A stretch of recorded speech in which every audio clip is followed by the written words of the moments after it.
Welcome to the presentation, Healing and Interfaith Perspective. My name is Melinda Brown Donovan. I'm Associate Director of Continuing Education for the Boston College School of Theology and Ministry.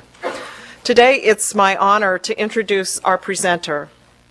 Reverend Rodney L. Petersen holds a PhD from Princeton Theological Seminary.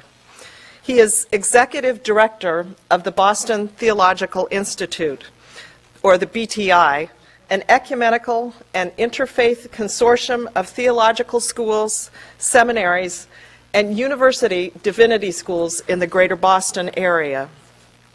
In addition, Dr. Petersen teaches in the areas of history and ethics, both at the BTI member schools and overseas, focusing on issues of religion and conflict. He is co-director of the Religion and Conflict Transformation Program at the Boston University School of Theology and has participated in reconciliation workshops in various parts of the world, most recently in Egypt, Lebanon, Syria, South Korea, Colombia, and Nagaland. As an ordained minister in the Presbyterian Church, Rodney serves on various national committees and served as the interim pastor of the Alston Congregational Church, United Church of Christ, for 7 years. Rodney is the author, editor, or contributor of several articles and books on reconciliation, including Forgiveness and Reconciliation, Religion, Public Policy, and Conflict Transformation, published in 2002, and Overcoming Violence, Religion, Conflict, and Peace Building, published this year. Please join me in welcoming Dr. Rodney Petersen. I would like to just underscore before I begin is the importance of the topic of health and healing in relationship to the concept of forgiveness in light of the 2002 World Health Organization report on the nature of disease in our world, in which they remarked in that epic report that violence is the greatest cause of disease and ill health in our world today. All of this drawing us back to how we look at the concept of forgiveness in relationship to health. So I've been asked to talk about healing and interfaith perspective in relationship to the topic of this conference. I want to begin by making reference to some words from Scripture in Mark 2, 1 through 5. You have this on your sheet as well. A few days later, when Jesus again entered Capernaum, the people heard that he had come home. They gathered in such large numbers that there was no room left, not even outside the door. And he preached the word to them. Some men came, bringing to him a paralyzed man carried by 4 of them. Since they could not get him to Jesus because of the crowd, they made an opening in the roof above Jesus by digging through it and then lowered the mat the man was lying on. When Jesus saw their faith, he said to the paralyzed man, "Son, your sins are forgiven." As you're familiar with this story from the Gospel of Mark, you know that the event elicits criticism from the authorities who accuse Jesus of blasphemy, for only God can forgive sins. As the story continues, Jesus responds to those who criticize him by downgrading his remarks, and he tells the paralytic simply to get up, take your mat, and go home. He does this without for a minute retracting the connection between healing and forgiveness. The relationship between health and religion, or healing, is as old as religion, as contemporary as the latest studies in psychology and the psychology of forgiveness, and as immediate to our setting as with Mary Baker Eddy and Christian Science here in Boston. Healing is associated with every expression of religion, whether shamanistic practices, an emphasis upon holistic practices in popular Islam, or popular examples of faith healing in biblical Judaism, or contemporary expressions of Pentecostal Christianity. I want to talk first for a moment now upon the idea of consolation and draw that into what we're seeing as you see it on your handout. The value of religion is often said to be lodged in its role in shaping how we put the world together for purposes of personal and social identity. It frames meaning and provides a narrative framework for life. The nature of religion for personal and social identity was noted by Sigmund Freud at the beginning of this century, although he rejected its function in favor of the emerging sciences as he knew them. In a defining publication entitled The Question of a Weltanschauung, he described a Weltanschauung, or worldview, as an intellectual construction which solves all the problems of our existence uniformly on the basis of one overriding hypothesis, which accordingly leaves no question unanswered and in which everything that interests us finds its fixed place.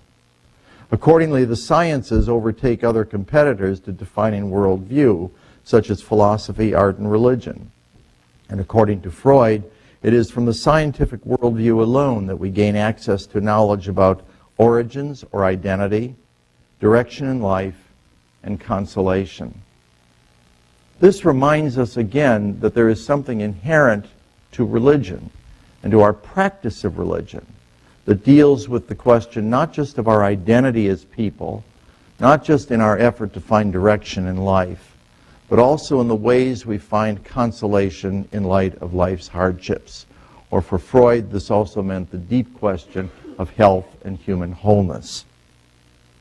Now, we could talk about the importance of the way in which religion is shaping identity today. And many of us are familiar with phrases like Iron Wall Zionism, or Islam is the answer, or with different kinds of expressions of apocalyptic Christian fundamentalism. All of these are ways in which religion is offering identity to people in the world today. But identity is not the only way in which religion appeals to people. I would like to suggest the same elaboration of meaning can be made around the term consolation. Indeed, the very idea of consolation strikes at the heart of Freud's work as he surrounded himself in his study with symbols and fetishes of almost every known religion, but also pursued his groundbreaking work in the psychoanalytic sciences. Consolation relates to the deep meaning of religion, the origins of psychoanalytic studies, and to health and human wholeness. It bears directly upon our theme for this conference, healing God's people, practical skills, and pastoral approaches. And for Jesus in the Gospels, there was a deep connection between forgiveness, healing, and health. And so we read in Mark 2, 8 through 9, as the text continues, immediately Jesus knew in his spirit that this was what they were thinking in their hearts. And he said to them, "Why are you thinking these things? Which is easier, to say to this paralyzed man, 'Your sins are forgiven,' or to say, 'Take up your mat and walk'?"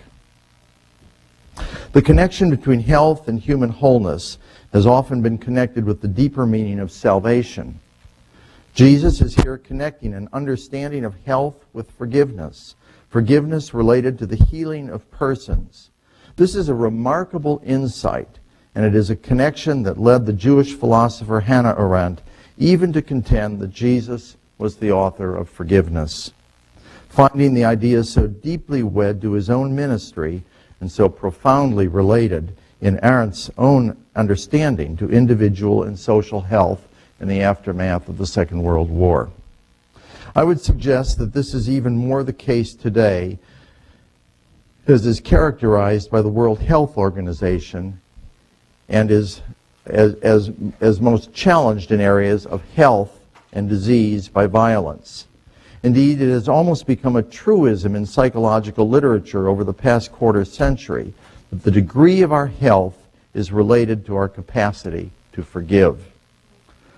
Psychoanalytic research increasingly illustrates how impulses from the religious traditions influence the psychological processes involved in forgiveness.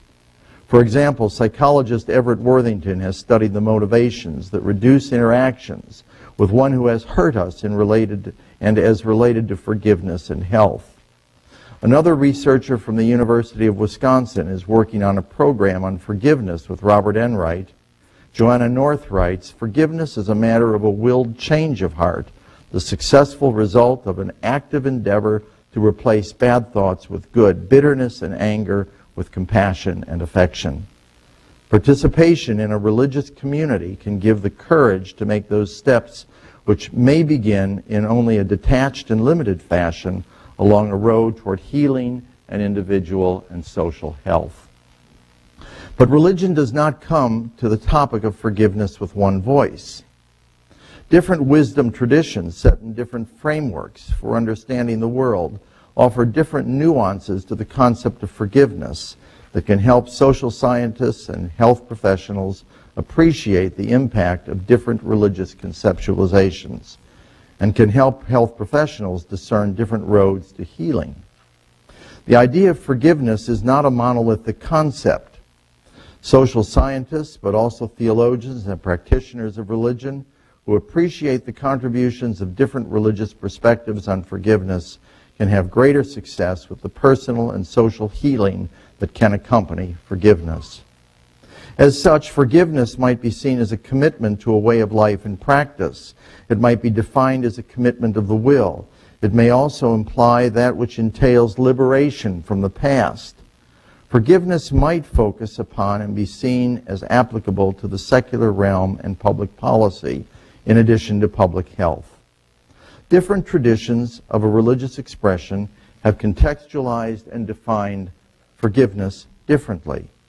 Such different conceptions of forgiveness bear upon the research and practice of forgiveness and upon pastoral skills and practices and approaches to healing in an endeavor to heal God's people. So I would like to talk a little bit now about the importance of forgiveness among the world's religions, having established the fact of an important connection between psychology, physical health, and forgiveness. Most world religions include teachings on the nature of forgiveness, and many of these teachings provide an underlying basis for the varying traditions and practices of forgiveness as a means toward health and healing in their community life. In order to better understand religious contributions to forgiveness in light of heightened social and research interests, we might divide the religions of the world into three broad categories: the Abrahamic family of religions, the Indic religions, and Aboriginal beliefs and practices, each offering different skills and pastoral approaches to health and human wholeness. While this division is not absolutely inclusive and lends itself as much to overgeneralization as to clarity, it will nevertheless be helpful as we seek to understand a practice that has been said to be hardwired into human nature. So first of all, let me talk a little bit about the Abrahamic family of religions as you see on the sheets in front of you. Forgiveness functions in important, if also in different ways, in the Abrahamic family of religions, in Judaism, in Christianity, and in Islam. For each of these three faiths, forgiveness is worked out in the context of historical events that open up new perspectives. It relates to the maturation of personal relationships, and it is shaped by an understanding of God, the ontological grounding for the human personality, and of faith, the very structure of understanding that is monotheistic, transcendent, and capable of an eminent relationship with human personality. The nature of one's relationship with others who are also made in the image of God is said to be illustrative of one's relationship with God.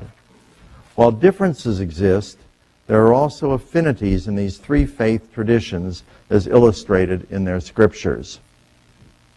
So first of all, let me say a word about Judaism. The story of Joseph's encounter with his brothers in Genesis 50:19 through 21, the forgiveness he offers them for having sold him into slavery, and all that ensues, is paradigmatic for Judaism.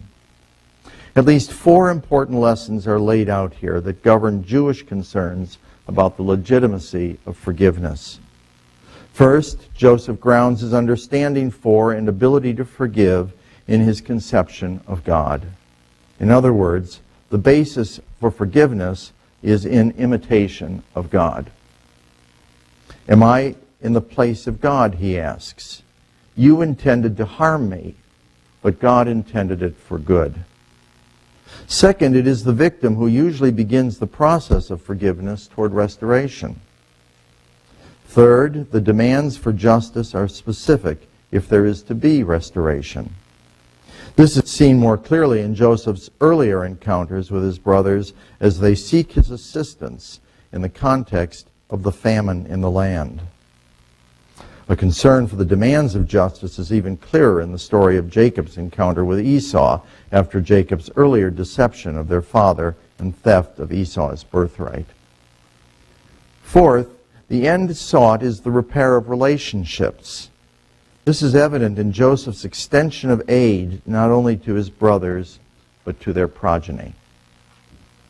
To fast forward several millennia, this concern among persons understood to have been created in God's image for justice toward repair of relationship remains central for Judaism.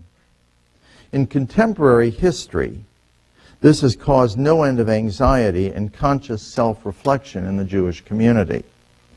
Taking his cue from the book The Sunflower, in which Simon Wiesenthal asked Jewish and Christian scholars for their thoughts on his denial of forgiveness to a young, dying SS officer, Solomon Schimmel revisits Wiesenthal's anguished questions by taking seriously perspectives and resources from Judaism, Christianity, and Islam. Schimmel draws out the moral ambiguities with which all three traditions grapple among concepts of forgiveness, repentance, and reconciliation, laying clear stress on Judaism's concern for personal responsibility, accountability, and justice. Through the use of biblical and Talmudic texts, Schimmel draws out the value of his tradition for topics of revenge and justice. For why, when, and to whom should one forgive, offer repentance, and seek reconciliation? Reflecting his own tradition's keen interest in justice, he asks other traditions, such as Christianity, that they may move too quickly to forgiveness. It is clear, however, that the duty to forgive is central to the Jewish tradition. How and when to forgive is a question that is shaped for contemporary Judaism by the weight of history as it is funneled down to the Holocaust. Eva Kor of the Forgiveness Project has carried this concern into a realm where it most directly touches the Jewish community, that of forgiveness for deeds done with respect to the Holocaust, and specifically toward Joseph Mengele and the Auschwitz death camp. As a survivor of the Nazi doctor's cruel genetic experiments, Kor moves from being an embittered survivor to a champion of forgiveness and reconciliation, but not without passionate opposition. She raises such socio-political questions as, can one repent or forgive on behalf of a group or a nation? Are the sins of the fathers really visited upon the next generation? Ill health? If so, how do we determine who our fathers are? Or can reconciliation happen among groups that disagree about who should be forgiving whom? For example, in the Israeli-Palestinian conflict. Given the historical record of persecution by a dominant society, Holocaust theologian Richard Rubinstein, in After Auschwitz, argues that after such atrocities, forgiveness is not possible. Only the organization of an empowered state can shield Jews from an unreliable God and from the increasing violence that puts the people at risk. Such thinking is countered by journalist Hannah Arendt, who, developing her case in her book The Human Condition, argues that humane reconstruction can only happen through forgiveness and promise. She is credited with that statement that Jesus is the discoverer of forgiveness. The topic and its practice as embedded in Judaism came to shape Christianity profoundly. And all of the issues of both individual and social health, we could say, come to a certain socio-political head in the controversies that are currently going on in the Middle East. So questions of forgiveness and health and how our different traditions shape definitions of forgiveness and hence our practices in the church are very important. Let me talk for a minute about Christianity and draw in distinction what we've just said about Judaism. For Christians, the parable of the prodigal son, Luke 15, is as symbolic as the story of Joseph is for Judaism. Jesus tells the story of a man who has two sons. The younger demands his share of his inheritance while his father is still living, and goes off to a distant country where he wastes his substance with riotous living, and eventually has to take work as a swineherd, whereby he comes to his senses, decides to return home, and throw himself on his father's mercy, thinking that even if his father does disown him, that being one of his servants is still far better than feeding pigs. The father, representative of the tradition's understanding of God, forgives and restores. If forgiveness is closely linked with justice in contemporary Jewish thinking, the proximate linkage in Christianity is with another Jewish term, chesed, implying unmerited grace. The emotional power of the parable of the prodigal son comes from the unexpected forgiveness of the father. Similarly, the twist in the parable of the Good Samaritan is that the person who is not obliged to give anything gave all. The story of Christianity is that through the incarnation of God in Jesus, Hesed was at last perfectly defined. That God takes upon God's self through the person of Jesus humanity's injustice as described in various theories of the atonement. Well, we could go on and talk about this a bit, but I want to drop down a little in my paper here and go to the following point. Recognition of the spiritual priorities of Christian teachings about forgiveness continued to conflict with the other duties of religious life in secularized society, often submerged under the interests of private devotion and an increasingly privatized religious life into the modern era.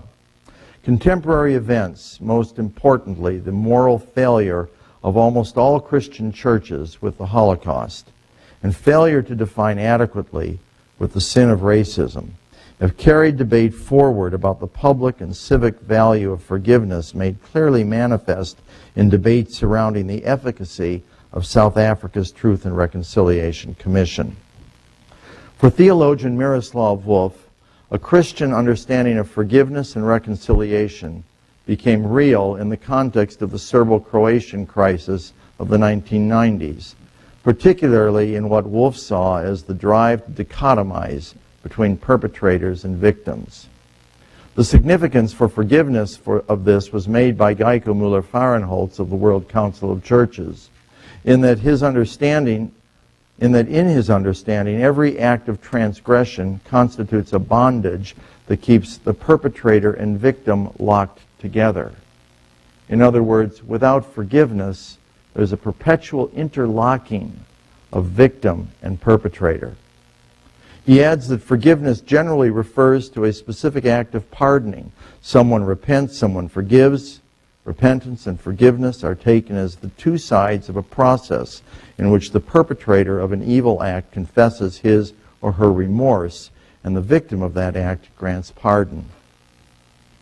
Through its emphasis upon the grace of God in Jesus, Christianity carries seeds of its own revolutionary character while becoming susceptible to a cheap notion of forgiveness, its triteness, its inconsequentiality. Seen from the perspective of the sacrifice it entails, forgiveness is profound and signals an understanding of sacrifice which begins with the self-sacrifice of God and is finally met as human beings respond to love with love, overcoming through forgiveness. This self-giving sense of forgiveness defines the nature of the Christian community. There is no worship apart from forgiveness, Matthew 5:23. Forgiveness defines the material identity of the church, John 20:21. And forgiveness, as it tends toward reconciliation, defines Christian vocation, 2 Corinthians 5:19 and following. But forgiveness, if characterized perhaps with an emphasis on mercy in Christianity, or as perhaps with justice in Judaism, is also found in Islam. But again, the nuance is a little bit different. Forgiveness is central to Islam, but as with Judaism and Christianity, important distinctions can be discerned. An Islamic understanding of forgiveness is also grounded in the nature of God or Allah, as it is for Judaism and Christianity. It is also necessary to base human relations on forgiveness. We cannot expect Allah's forgiveness unless we also forgive those who wrong us. Forgiving each other, even forgiving one's enemies, is one of the most important Islamic teachings. In the Quran, Allah has described believers as those who avoid the greater sins and indecencies, and when they are angry, even then forgive. Al-Shura 42:37. The example of the Prophet is central for Islam. For the story is told that when he went to Taif to preach the message of Allah, its people mistreated him. They abused him and hit him with stones. When he took shelter under a tree, the angel of Allah visited him and told him that Allah sent him to destroy the people of Taif because of their sin of mistreating the Prophet. The Prophet prayed to Allah to save the people of Taif because what they did was out of their ignorance. When he entered the city of Makkah after the victory, the Prophet had in front of him some of his staunchest enemies. It is reported that the Prophet asked them, "What do you think I shall do to you now?" They pleaded for mercy. The Prophet said, "Today I shall say to you what Joseph said to his brothers. No blame on you today. Go free, you are all forgiven." He forgave even Hind, who had caused the murder of his uncle Hamza. After killing him, she had his body mutilated and chewed his liver, it said. When she accepted Islam, the Prophet forgave even her. Grounding an understanding of forgiveness in the attributes of Allah, that Allah is merciful, forgiving, just, sovereign, and patient, has led to tension in different schools of Islam among those who stress the justice or the mercy of God. While all Muslims agree that Allah forgives, and in the Prophet Muhammad find examples of this, thereby giving precedent to Islamic leadership and setting an example of such, nevertheless, in the history of Islam, 4 competing schools have seen mercy in contradistinction with the justice of God, and this affects much of the tension today. How to live with the tension of justice and mercy has been particularly real in contemporary society, as Muslims have struggled with years of Western hegemony and have often turned to the vision of justice in Islam for purposes of identity and even retribution in a post-colonial era. Perhaps coming to a head in the Iranian Revolution, God or Allah has been drawn into conflict. This is, of course, the case not only for Islam, but in other settings around the world where issues of politics and economics and identity have come together, particularly around the issue of perceived and real humiliations. Commenting on her greatest challenge, Muslim Benazir Bhutto writes of learning to forgive the murder of her father, former President and Prime Minister of Pakistan, Zulfikar Ali Bhutto. I have studied the Quran and taken comfort from the verses that relate to forgiveness. Among those which have given me strength, I should like to share the following. Be foremost in seeking forgiveness, Surah 57:21. Race toward forgiveness from the Lord. Restrain anger and pardon men, Surah 3. Requite evil with good, and he who is your enemy will become your dearest friend, Surah 41. God, I truly believe, is full of forgiveness. He is the great forgiver. In the Islamic tradition, no one has been clearer about the centrality of mercy and consequently forgiveness of God than the controversial Sufi mystic Ibn Arabi, for whom such is not only a message of hope, but should also be seen in the ethics of godlikeness to which humans must strive. So again, if forgiveness and health are closely related to one another, how we understand and practice forgiveness, whether with an emphasis on justice in Judaism, on mercy or chesed in Christianity, or to recognize this tension between the just and the mercy of God in Islam, bear upon our practices and upon ways that human communities work at the question not only of individual health, but social health. Let me say a word, perhaps briefer, about the Indic religions. While there are important and different emphases given the concept of forgiveness in the Abrahamic family of religions, there is a certain coherence of dialogue around the concept of theism and divine justice, however that may be tempered by God's mercy. So too, the idea and practice of forgiveness among the Indic religions might be considered together. Here also, significant differences exist among religious perspectives and practices as they have emerged from the Asian subcontinent. Nevertheless, Hinduism, Buddhism, and such other faith expressions as Jain religious thought might be considered as dialogic partners around the question of forgiveness. In the contemporary period, Buddhism has been most noted for several outstanding peacemakers who have worked out a concept of forgiveness in different political settings. Buddhism is representative of a general tendency to frame forgiveness by a conception of compassion in a more existential and less theistic fashion when compared with the Abrahamic traditions. And as we were with Margaret Steinfels in the previous session and faced the need to recognize a discussion of health and human wholeness framed by the whole human community, and as we heard of those who are lapsed Catholics finding meaning in Buddhism, I thought maybe it would be good to think together for a moment on Buddhist ideas of health and human wholeness. So let me go to that immediately and just say a few things. What is clear in the contemporary period is that Buddhism has been most noted for several outstanding peacemakers who have promoted conceptions of forgiveness out of this framework of meaning. For example, since 1988 and the outbreak of the pro-democracy movement, Aung San Suu Kyi, one of the most visible leaders in the nonviolent pro-democracy movement, has worked to connect forgiveness with wisdom through principles of right intention, setna, and compassion, metta. Forgiveness is connected with mindfulness, as advocated by Samdak Pre Mahagosananda, Supreme Patriarch of Cambodia, and is rooted in the present moment, where there is no room for such negative emotions as hatred, anger, revenge, all motivations that contemporary psychologists connect with ill health and disease. Similar insights are raised by the Vietnamese Buddhist master Thich Nhat Hanh.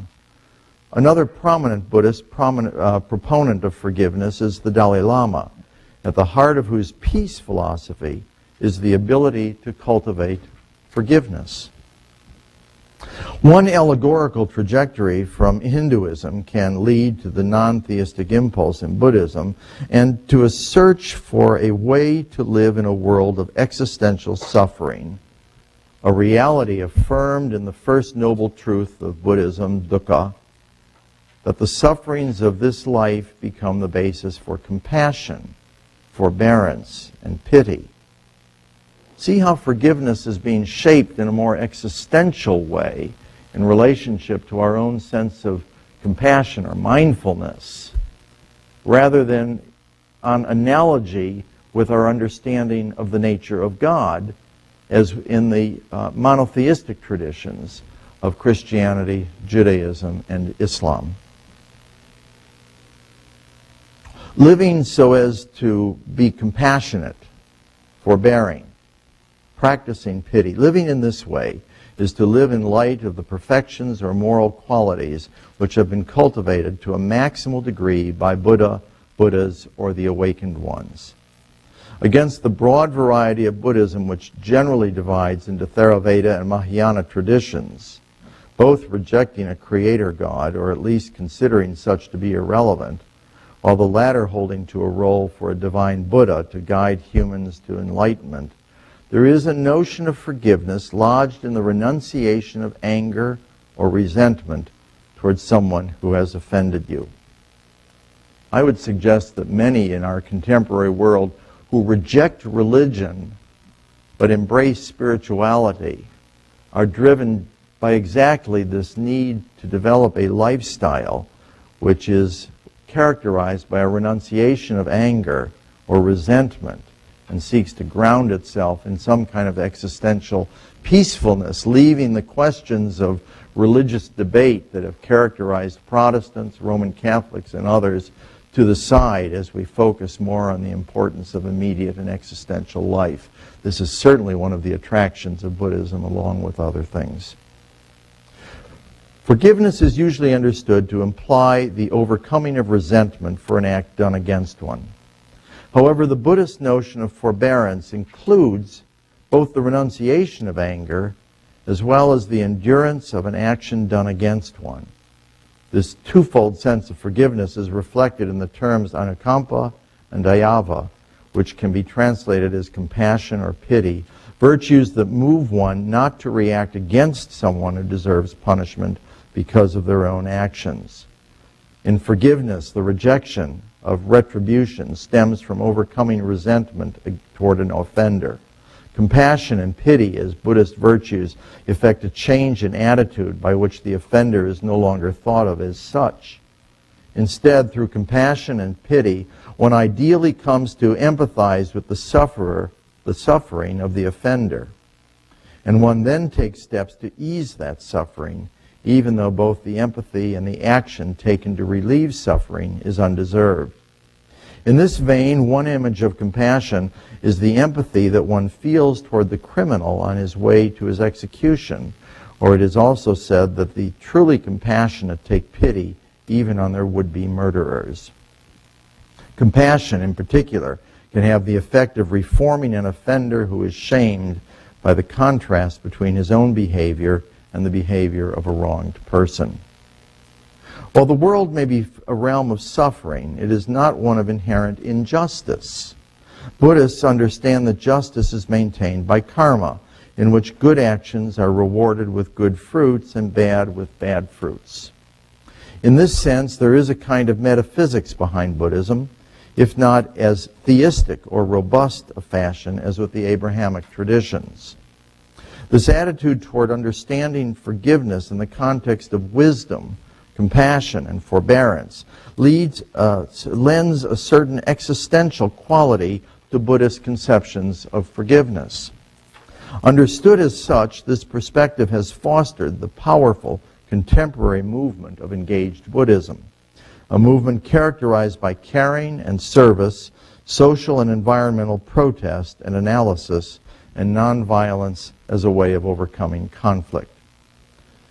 If the affirmation of life in the face of suffering manifest in a culture of awakening or mindfulness can lead to a more humane world, socially just and ecologically sustainable in the sense of a recognition inherent to various Theravada, Mahayana, and Vajrayana Buddhist traditions that all beings suffer and that we share in the sufferings of others.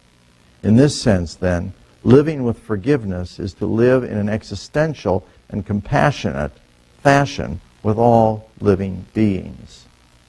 And as we think of the Christian tradition that many or all of us share in this room, there are ways in which Christian understandings of forgiveness can be nuanced and shaped by a deep comparative theological analysis with Judaism, Islam, the Indic religions, and I would say in addition also with the Aboriginal and indigenous beliefs and practices.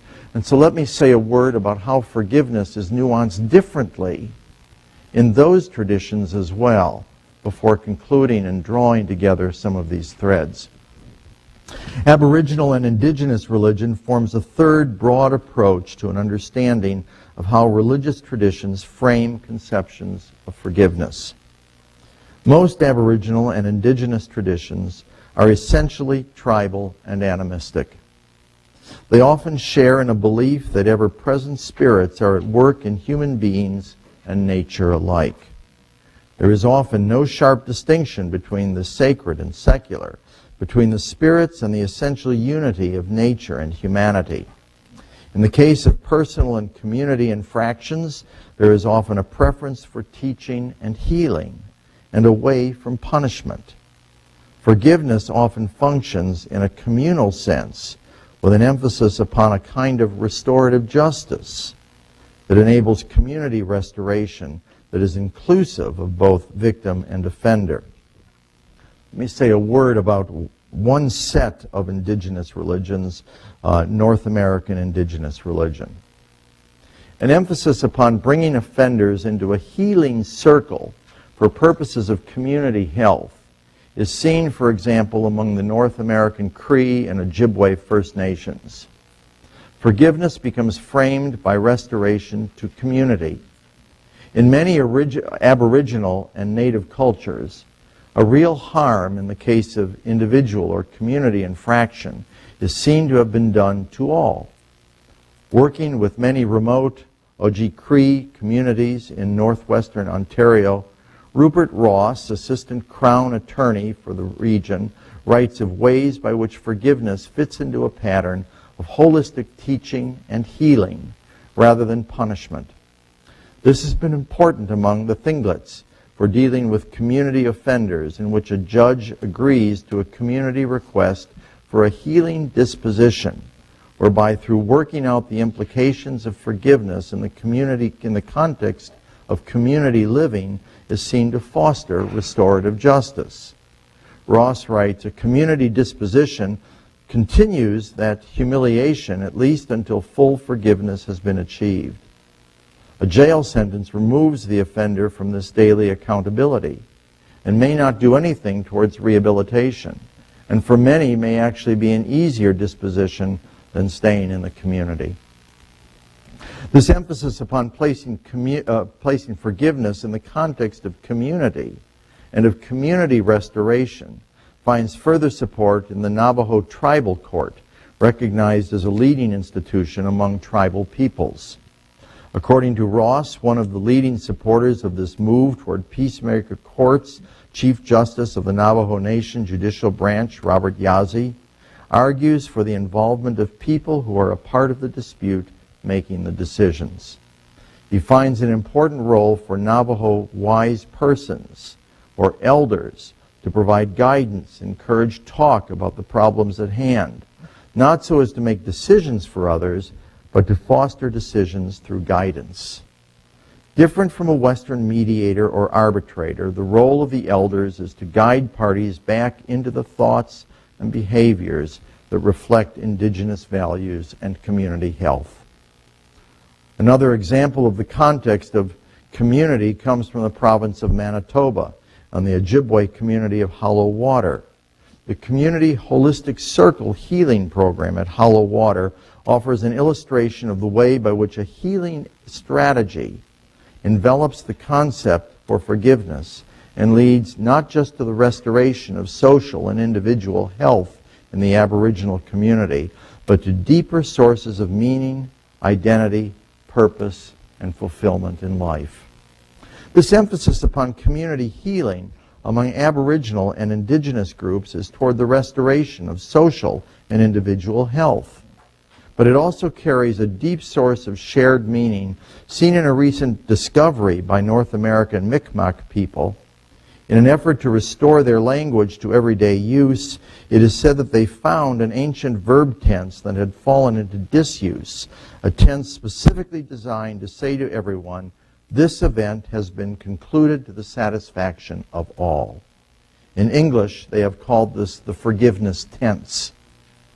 It is a way of implying to the entire community that victims are healed, offenders restored, and the community able to put the infraction encountered behind it. It is an understanding that has helped to shape the contemporary restorative justice movement throughout the legal community, as that movement is currently blossoming and growing throughout North America. In addition to an enveloping restorative justice, as we have noted in North American Aboriginal and Indigenous communities, justice and the role played by forgiveness find themselves embedded in a larger world of meaning and human wholeness that is communal in ways that include the living and their ancestors. This is evident among other Aboriginal peoples throughout the world and through the growing links of Aboriginal and Indigenous people in one area of the world with Indigenous peoples throughout the world. In Australia, Aboriginal religion, ancestors provide the model for life, establish a pattern for the daily round of economic, political, social, cultural, and ritual activities, and provide the traditions and experiences, stories and ceremonies, values and structures that sustain a people. And there's much that we could say about Aboriginal religion in Australia and the South Pacific. But let me give one final example, and that is from the African continent. African indigenous religions participate in much the same worldview as indigenous and Aboriginal religion throughout the world. The holistic aspect of this has been frequently raised up in connection with the term Ubuntu, of Bantu origin, but seen as a classical African concept and made prominent by Nelson Mandela and Desmond Tutu in the context of South Africa's struggle with apartheid. The term focuses on a people's allegiances and relations with each other. In the effort to move toward forgiveness and what we might see as its logical end, reconciliation, there is the need for truth. The difficulty in clearly understanding the nature of truth is often seen in truth commissions and other public inquiries into the nature of truth. For example, through the procedures of the South African Truth and Reconciliation Commission, 4 forms of truth were identified: factual or forensic truth, personal or narrative truth, social or dialogic truth, and healing or restorative truth. Most truth commissions focus on factual or forensic truth, which seeks to ground itself in impartial or objective evidence. However, the recovery of truth often finds itself framed by processes that wrestle with personal narratives and a dialogue in a journey that leads toward the restoration of relationships and community health. Such restoration or reconciliation requires truth. It cannot be manipulated. The effort to understand the truth of a given event, of a situation, or of a relationship does not come easily. The idea of Ubuntu reminds us of the contextual nature of truth, that truth is always a part of a larger framework of community and of meaning which needs to be incorporated into consciousness if the decision for forgiveness is to be made and the subsequent rehumanization of the other to happen, and for justice to be found in the pursuit of reconciliation. Human beings and their societies are vulnerable to natural and cultural breakdown. Aboriginal and indigenous cultures remind us that this general instability touches all aspects of our lives, and that the rituals of forgiveness in the context of community are a means of restoration.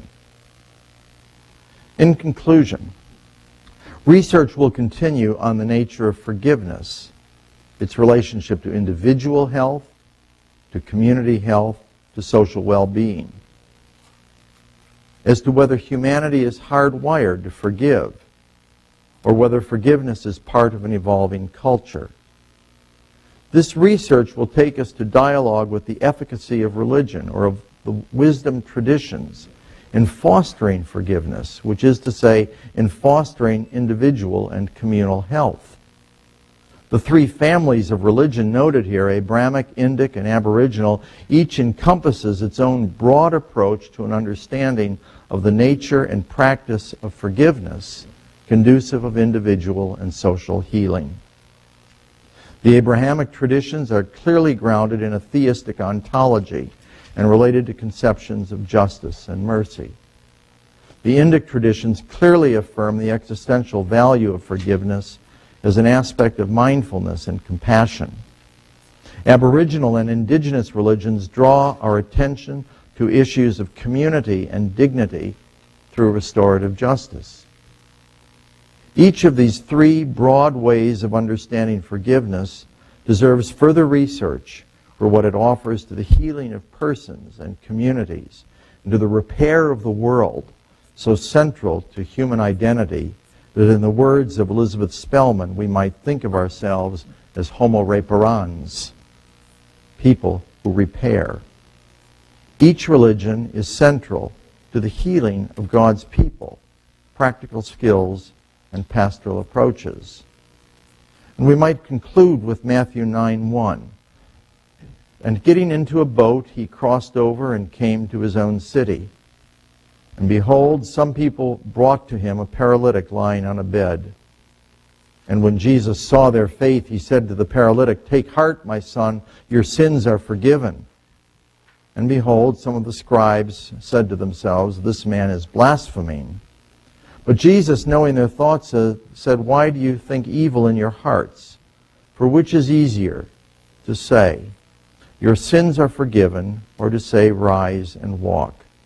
But that you may know that the Son of God has authority on earth to forgive sins," he then said to the paralytic, "Rise, pick up your bed, and go home." And he rose and went home. There is, friends, a deep relationship between forgiveness, our ability to forgive, and individual and social health and healing. Different practices and approaches have arisen among different religions. In talking thus, I'm not talking about the ultimate truth or falsity of Christianity or Islam or Judaism or the Indic religions or any of the Aboriginal or indigenous expressions of faith. This is a part of human religion. And as such, it may indicate the fact that we are hardwired to forgive. But our different traditions have shaped this ability to forgive differently. And now in the 21st century, as we become one human community, it's important to learn from one another, from the different traditions and expressions of forgiveness that yield individual health and wholeness, as seen in the examples of Jesus, or communal healing as it may be encountered. This is not to say that Christianity is right or wrong, Islam is right or wrong, but it is simply to say that in human community we can learn from one another and the practices of our different religiousness. So thank you for your time and for your attention.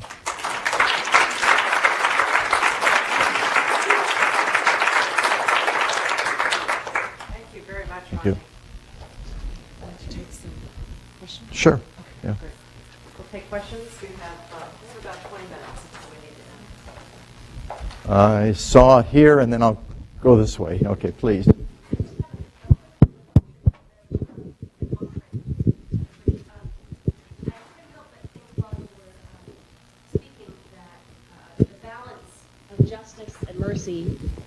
I couldn't help but think that as you were speaking about reconciliation, that the balance of justice and mercy somehow leads to peace, which I think is what we're all looking for in this notion of healing. At least I know that's what I've come here for today. And I really appreciate this overarching look at all these different religions. I'm going to spend a lot of time with this going forward. And at first I was like, I'm not sure this is accessible to me, but I actually think there's a lot of meat in here that I personally want to take home and dig into, so I want to thank you for that and for your work on the Boston Theological Institute. And I just want to offer something very accessible for anyone in the room for whom they seek peace and don't know where to start. This is a book by Thich Nhat Hanh, who you mentioned.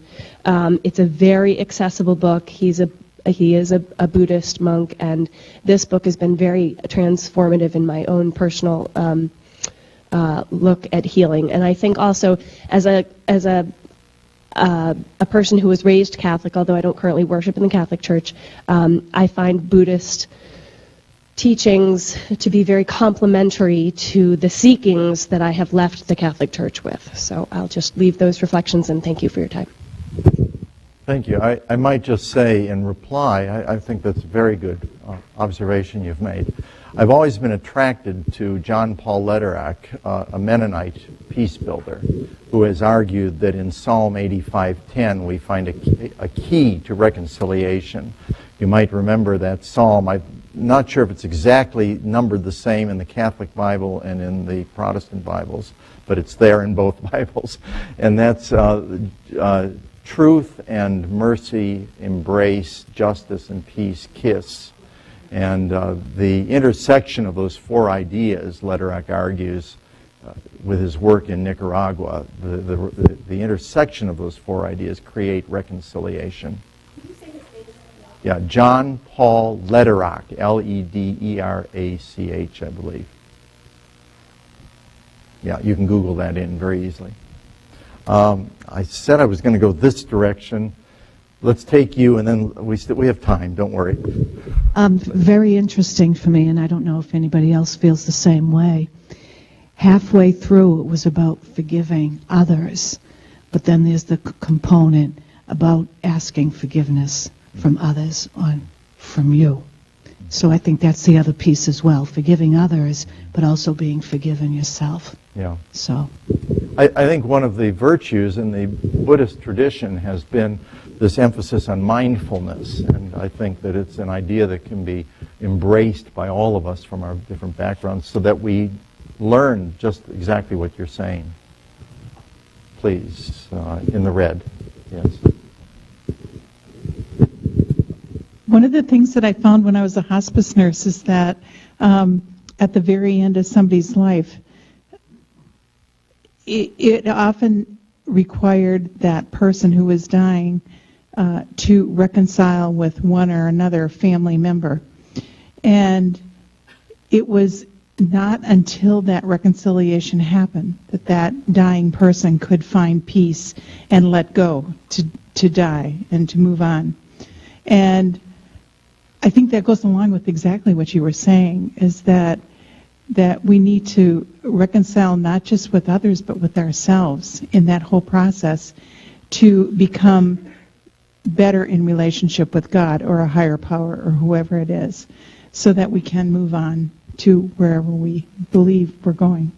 We know that in the Lord's Prayer, don't we? Forgive if you will be forgiven. Thank you. As we please, in the back and then in the front here. Okay. Yeah.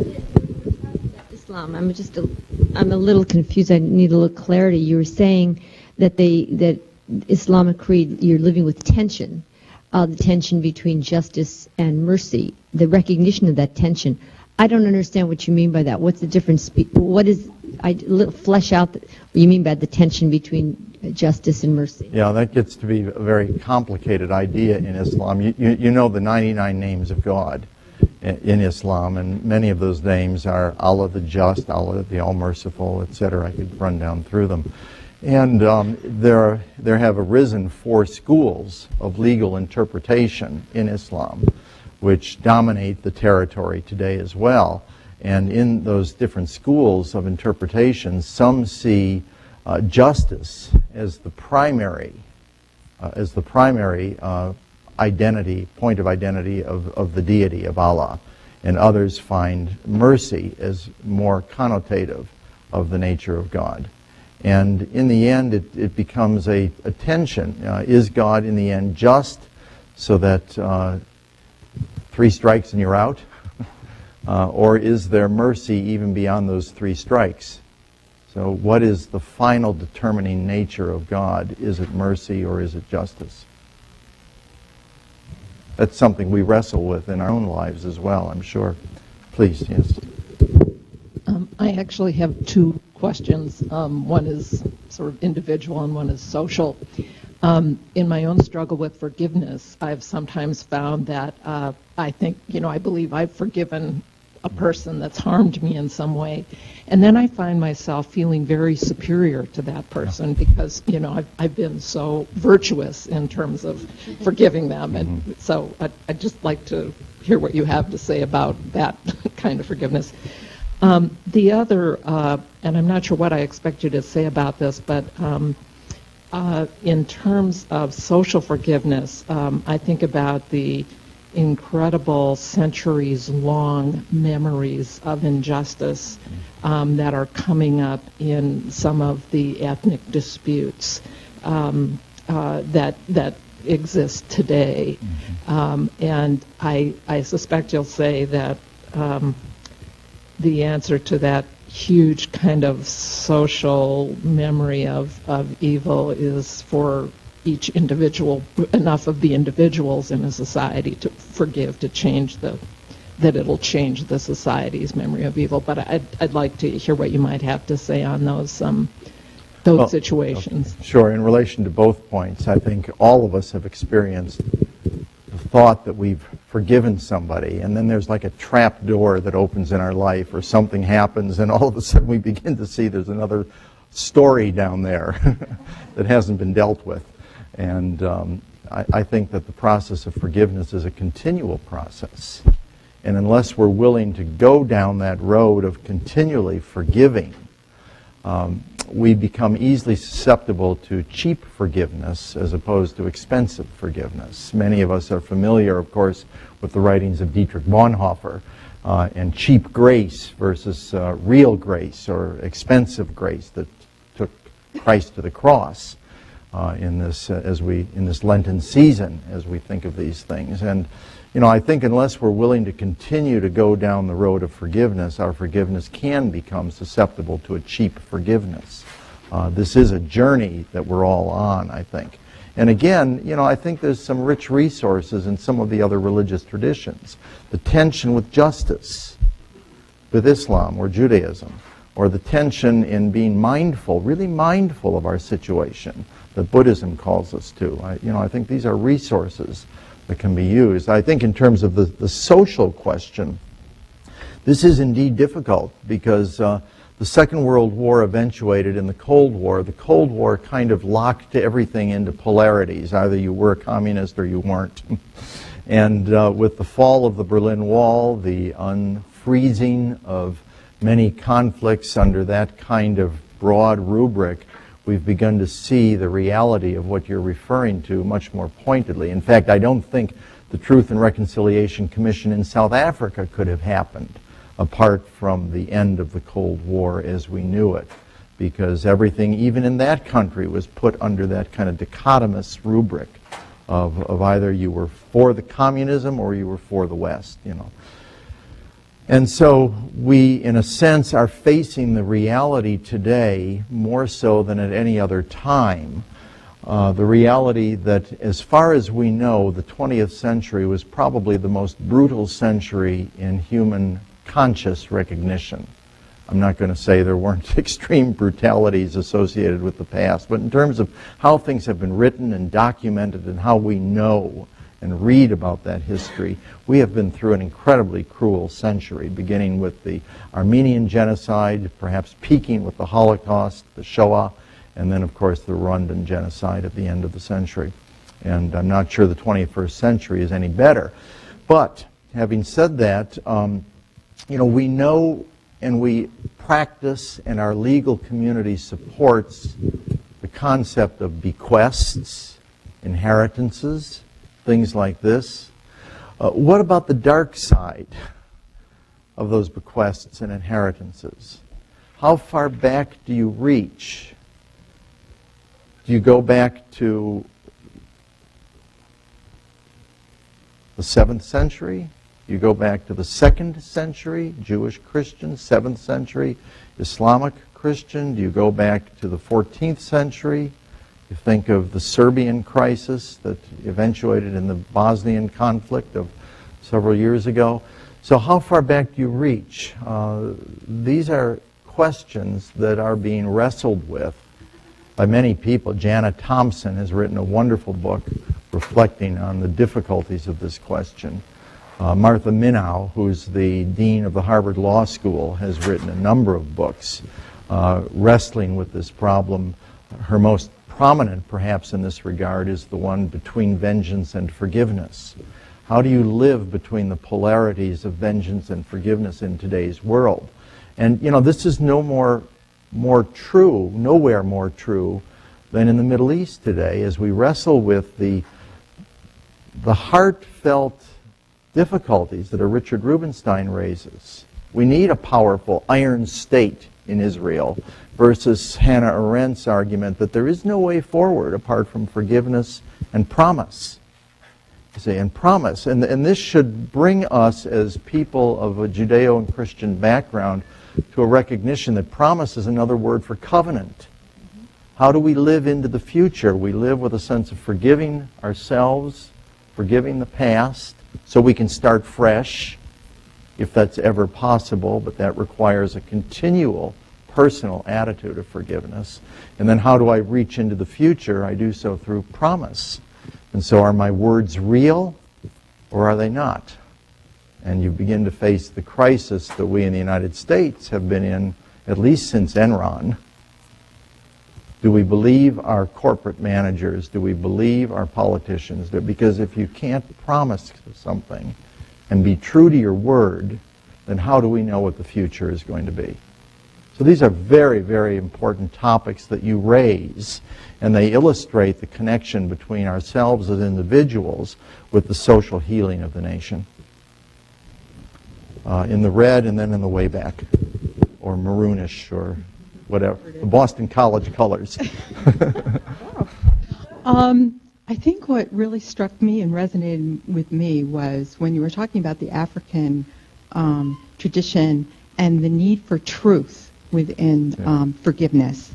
And the way, and I was reflecting for myself just on thinking of the history of slavery in New England and how much discussion and new scholarly work that's come out and the Traces of the Trade film. Wonderful film. And how much it's involved in continuously learning and engagement and dialogue with others. And then also the unlearning that we do along the way. And that truth is always held, as you mentioned, within that larger framework. And what also came through to me was how we are blind and then we have sight in Christianity and the meaning within that. So I just wanted to say that really opened up for me really another way of looking at the truth and reconciliation piece. And also what I was wondering is if you could suggest any readings that go more in depth around sort of the four stages that you talked about in terms of the factual, the personal, social, and then the restorative. I would recommend the book by Donald Shriver called Honest Patriots, Learning to Love Your Country Enough to Identify Its Problems, or something like that. Honest Patriots by Don Shriver, S-H-R-I-V-E-R, Oxford Press, 2005. And that book really connects with the story of the African American tradition in this country as well. So I think you'll find that very useful. Thank you. Now there was a question in the back, please. Yeah. One word I didn't hear, and I don't think it's because it wasn't meant that way. To be the foundation of all this is love. And it seems to me that that has to be there for anybody to undertake any kind of reconciliation process. And it's hard to define it, what that means.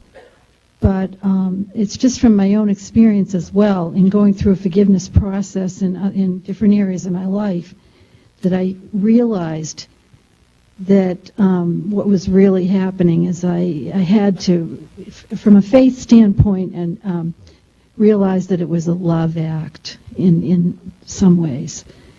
And then the second thing is, the idea of the sacrificial symbol, of Christ being the ultimate lover. Where does that fit in as well in this whole process? I know that's you talked about that the Abrahamic religions, but that's the thought process that I've been going through while you've been explaining and talking. And I also wanted to thank you because I've written all kinds of notes here that there's a lot more that I would like to study that you've brought up. So I'll just throw that question out about love. Thanks. Well, you've expressed a very Christian understanding of forgiveness, grounded in love. And I would connect what you're saying with the idea of chesed, or mercy, in the Hebrew language, which term is sometimes translated love, sometimes it's translated mercy in the New Testament. So there is that deep sense of interest in the other. Another term for that could be agape, that we're very familiar with. And then secondly, I would say that the grounding for that is in and I would share your understanding of the divine. God is love. We know that from 1 John. We see it in the self-giving of Christ, and that really shapes, in a very profound way, our understanding of forgiveness. But I don't want to take that word away from how it might be understood by other people in other connections and situations. And I want to give that real legitimacy, because in this day of comparative theology, we need to understand how different people are coming at the idea of forgiveness and health. So while affirming what you're saying, I would want to put it into a comparative context. Okay? Over here, and then we'll come back to you in the middle. Okay. Thank you for giving us kind of a worldview of how we forgive through religion. As a missionary, I've lived within my own house and my own gatherings a very interracial mix of Koreans, Chinese. I've lived with Irish people who speak English as their first language but forget they have. They're hard to live with, I think. Well, cultural, I think we've all learned, and that's what I'm gathering from what you're sharing through wisdom and forgiveness, is that we've all learned that when we have to get into this forgiveness one-on-one, that person may be coming from a very different learned cultural way. You never confront someone from Ireland. It has gone away. It hasn't, of course, but we don't discuss it. You return from a culture in Asia where forgiveness is very much relational, and you invite a third party to help you one-on-one do this.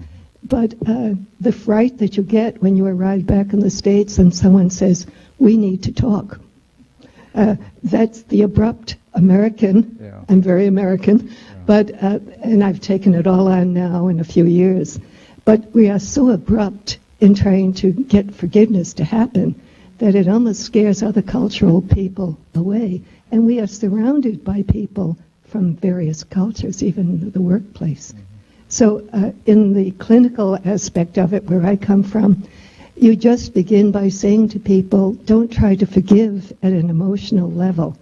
And if love is not emotional, it's fine. But if love is one of those emotions that you are staying with, you must get into your head to forgive and let it go on.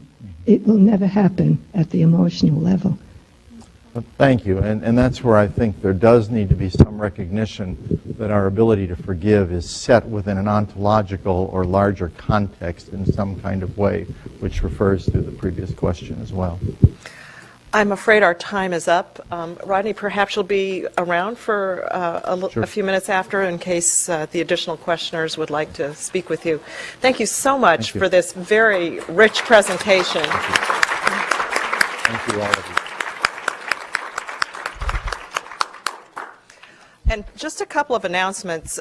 We're serving lunch in two places. You have the easiest assignment of all. It's just right outside this in the hallway where you had your coffee this morning.